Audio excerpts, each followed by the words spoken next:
தென்மேற்கு பருவமழை தொடங்கப் போகும் அற்புதமான மாதம் இந்த ஜூன் மாதம் ஆகும். வைகாசியும் ஆனியும் இணைந்த மாதம், கோவில்களில் திருவிழாக்கள் நிறைந்த மாதம். அப்பேற்பட்ட இந்த ஜூன் மாதத்தில் நடக்க இருக்கும் ஒரு சில கிரகங்களின் பெயர்ச்சிகள் மிக மிக முக்கியமானவையாக கருதப்படுகின்றன. ஒரே சமயத்தில் பல கிரகங்கள் அதிக பலம் பெற்று ஆட்சியாக அமரும் அமைப்பு இந்த ஜூன் மாத கிரக பெயர்ச்சியில் ஏற்படுகிறது. இந்த ஆண்டு ஜூன் மாதம் நடக்கும் பெயர்ச்சிகளில் மிக மிக முக்கியமான ஒன்று செவ்வாய் பெயர்ச்சியாகும். சில மாதங்களாகவே பகை கிரகங்களுடன் சஞ்சரித்து வந்த செவ்வாய் பகவான் தற்போது தன்னுடைய சொந்த வீட்டில் ஆட்சி பலம் பெற்று சஞ்சரிக்கப் போகிறார். ராகுவிடம் இருந்து விலகி தனித்து பயணம் செய்வது பல ராசிகளுக்கு யோகம் கொடுக்கும். ஜூன் 1ஆம் தேதியே செவ்வாய் பகவான் மேச ராசிக்கு இடப்பெயர்ச்சி ஆகின்றார். சுக்கிர பகவான் ஜூன் மாதம் 12ஆம் தேதி மிதுன ராசிக்கு இடப்பெயர்ச்சி அடைகிறார். இது லட்சுமி நாராயண யோகத்தை ஏற்படுத்தும். சூரிய பகவான் ஜூன் 15ஆம் தேதி மிதுன ராசிக்கு பெயர்ச்சியாகிறார். இது ஆனி மாத பிறப்பை குறிக்கும். மிதுன ராசியில் பெயர்ச்சியடையும் புதன் பகவானால் 3 ராஜயோகங்கள் உண்டாகும். சனி பகவான் மாத இறுதியில், அதாவது ஜூன் மாதம் 30ஆம் தேதி வக்கர பெயர்ச்சி அடைகிறார். சனியின் பார்வையில் செவ்வாய், சனி மற்றும் செவ்வாய் ஆட்சி பலம் போன்றவைகளால் சில நெருக்கடிகளை உண்டாக்கும். குரு பகவானின் சுப பார்வை கன்னி ராசியில் இருக்கும் கேது பகவானின் மீது படுவதால் ஒவ்வொரு ராசிக்கும் குறிப்பிடத்தக்க மாற்றங்கள் ஏற்படும்.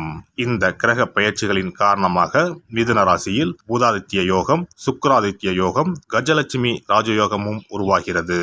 இதன் காரணமாக சில ராசிக்காரர்களுக்கு அதிர்ஷ்டமும் பணவரவும் பதவி உயர்வும் தன வரவும் கிடைக்க வாய்ப்புள்ளது. இனி உங்கள் ராசிக்கான பலன் என்ன என்பதனை பற்றியும், அசுப பலன் ஏற்படுமாயின் ராசிக்காரர்கள் வழிபட வேண்டிய தெய்வம், மேற்கொள்ள வேண்டிய பரிகாரம் என்ன என்பதனை பற்றியும் காண்போம். தனுசு ராசி அன்பர்களே, உங்கள் ராசிநாதன் 6ஆம் இடத்தில் சுக்கிரனுடன் சேர்ந்துள்ளார். இனி கவலைப்பட வேண்டாம். வேலை இல்லாதவர்களுக்கு கண்டிப்பாக வேலை கிடைக்கும். சுப விரயம் ஏற்படும். சுப நிகழ்ச்சிகளுக்காக கடன் வாங்குவீர்கள். ராசிநாதன் 6ஆம் இடத்தில் இருப்பதனால் இம்மாதம் பாதிப்பு எதுவும் இருக்காது. 3ஆம் இடத்தில் சனி பகவான் உள்ளார். தன்னம்பிக்கையுடன் செயல்படுங்கள். தொடங்கிய காரியங்கள் அனைத்திலும் வெற்றி பெறுவீர்கள். அடுத்தவர்களின் உதவிகள் கிடைக்கும். இதுவரை இருந்த அவப்பெயர் நீங்கி புகழ் பெயர் உண்டாகும். சகோதர சகோதரி வகையில் உதவி கிடைக்கும். தகவல் தொழில்நுட்பத்துறை, கலைத்துறையில் இருப்பவர்களுக்கு இம்மாதம் சிறப்பாக இருக்கும். தனுசு ராசி அன்பர்களே, இந்த ஜூன் மாதம் உங்களுக்கு மிகவும் சிறப்பானதாக இருக்கப் போகிறது. தொட்டதெல்லாம் பொன்னாகும். 4ஆம் இடத்தில் இருக்கும் ராகு பகவானால் சொத்து வாங்குவது, வண்டி வாகனம் வாங்குவது, நகை ஆபரணம் வாங்குவது போன்ற அமைப்பு உள்ளது. எனவே கடன் வாங்கியாவது சொத்துக்களை சேர்ப்பீர். பொதுவாகவே அடுத்தவருக்கு உதவும் குணமுடையவர் நீங்கள். ஏமாளியாகவே இருப்பீர்கள். தனக்கு இல்லை என்றாலும் தானம் செய்யும் மனம் உடையவராக இருப்பீர். 4ஆம் இடத்தில் இருக்கும் ராகு பகவானால் என்ன கெடுதல் என பார்த்தால், அம்மாவின் உடல்நிலையில் சிறு சிறு பாதிப்புகள் வரலாம். மற்றபடி பெரிய அளவில் பாதிப்பு எதுவும் உங்களுக்கு இருக்காது. 5ஆம் அதிபதி செவ்வாய் பகவான் 5ஆம் இடத்திற்கு வந்துவிட்டார். குழந்தைக்காக காத்திருப்போருக்கு புத்திர பாக்கியம் கிடைக்கும். பூர்வீக சொத்துக்கள் கைக்கு வரும். குலதெய்வ அனுகிரகம் கிடைக்கும். இதுவரை குலதெய்வ கோவிலுக்கு செல்ல இருந்த தடைகள் நீங்கும். குலதெய்வ கோவிலுக்கு செய்ய வேண்டிய பிரார்த்தனைகளை செய்து முடிப்பீர்கள். 6ஆம் அதிபதி 6ஆம் இடத்திலேயே இருப்பதனால் கேட்ட இடத்தில் கடன் கிடைக்கும். வங்கியில் தொழில் கடனுக்காக விண்ணப்பித்து இருப்போருக்கு இம்மாதம் முயற்சி செய்தால் கைகூடி வரும்.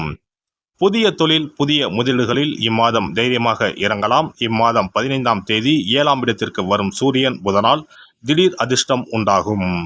வெகு நாட்களாக திருமணம் கைகூடி வராதவர்களுக்கு இம்மாதம் திருமணம் கைகூடி வரும். தந்தையின் மூலம் ஆதாயம் உண்டு. 10இல் உள்ள கேது பகவான் குரு பார்வையில் உள்ளார். இதனால் தொழிலில் இதுவரை இருந்த தடைகள் விலகி முன்னேற்றம் உண்டாகும். தொழில் வியாபாரம் விருத்தியாகி புதிய வாடிக்கையாளர்கள் கிடைப்பார்கள். பணப்புழக்கம் அதிகரிக்கும். கூட்டு தொழில் புரிவோருக்கு நல்ல லாபம் கிடைக்கும். வேலையில் பதவி உயர்வு கிடைக்கும். மேல் அதிகாரிகளின் ஒத்துழைப்பு கிடைக்கும். அரசு வேலை கிடைப்பதற்கான வாய்ப்புகள் அதிகம். பணி இடமாற்றம் உண்டாகும். பெண்களை பொறுத்தவரை இம்மாதம் பொழுதுபோக்கு விஷயங்களில் ஆர்வம் அதிகம் காட்டுவீர்கள். கடினமான பணிகளையும் சாதாரணமாக செய்து முடிப்பீர்கள். குடும்ப உறுப்பினர்களின் வழியில் ஒத்துழைப்பு கிடைக்கும். வாகன பயணங்களில் ஆர்வம் ஏற்படும். வாழ்க்கை துணைவர் வழியில் விட்டு கொடுத்து செல்வது நல்லது. மறைமுகமான சில விஷயங்களை எளிதில் புரிந்து கொள்வீர்கள். மாணவர்களுக்கு கல்வியில் இருந்து வந்த குழப்பமும் தயக்கமும் படிப்படியாக குறையும். புதிய ஆராய்ச்சி சார்ந்த துறைகளில் அதிகம் ஆர்வம் ஏற்படும். எதிர்காலம் சார்ந்த தெளிவான முடிவுகளை எடுப்பீர்கள். விளையாட்டுத் துறைகளில் திறமைகளை வெளிப்படுத்துவீர்கள். கலை சார்ந்த துறைகளில் இருப்பவர்களுக்கு புதுவிதமான அனுபவங்களை பெறுவீர்கள். எதிர்பார்த்த சில வரவுகள் தாமதமாக கிடைக்கும். அளவான பேச்சுக்கள் உங்கள் மீதான நம்பிக்கையை மேம்படுத்தும். வெளி வட்டாரத்தில் திறமைக்கு உண்டான மதிப்பும் மரியாதையும் கிடைக்கும். நினைத்த பணிகளில் கடைசி நிமிடத்தில் சில மாற்றங்கள் ஏற்படும். சுபகாரியம் தொடர்பான விரயங்கள் உண்டாகும். வீடுமனை வாங்குவதில் ஆர்வம் ஏற்படும். அரசியல்வாதிகள் கட்சி சார்ந்த பணிகளில் விவேகத்தோடு செயல்படவும். உடன் இருப்பவர்களிடம் முன்கோபமின்றி செயல்படுதல் நல்லது. பலதரப்பட்ட மக்களின் அறிமுகம் ஏற்படும். எதிர்பாராத சில பயணங்களால் உடலில் ஒருவிதமான அசதி உண்டாகும். ஆதாரம் இல்லாமல் எந்த ஒரு கருத்துக்களை கூறுவதை தவிர்ப்பது நல்லது. இம்மாதம் இன்னும் சிறப்பாக அமைய செவ்வாய்க்கிழமை தோறும் நல்லெண்ணெய் தீபம் ஏற்றி முருகப்பெருமானை வழிபாடு செய்து வர சிந்தனைகளில் தெளிவும் மனதளவில் உத்வேகமும் உண்டாகும்.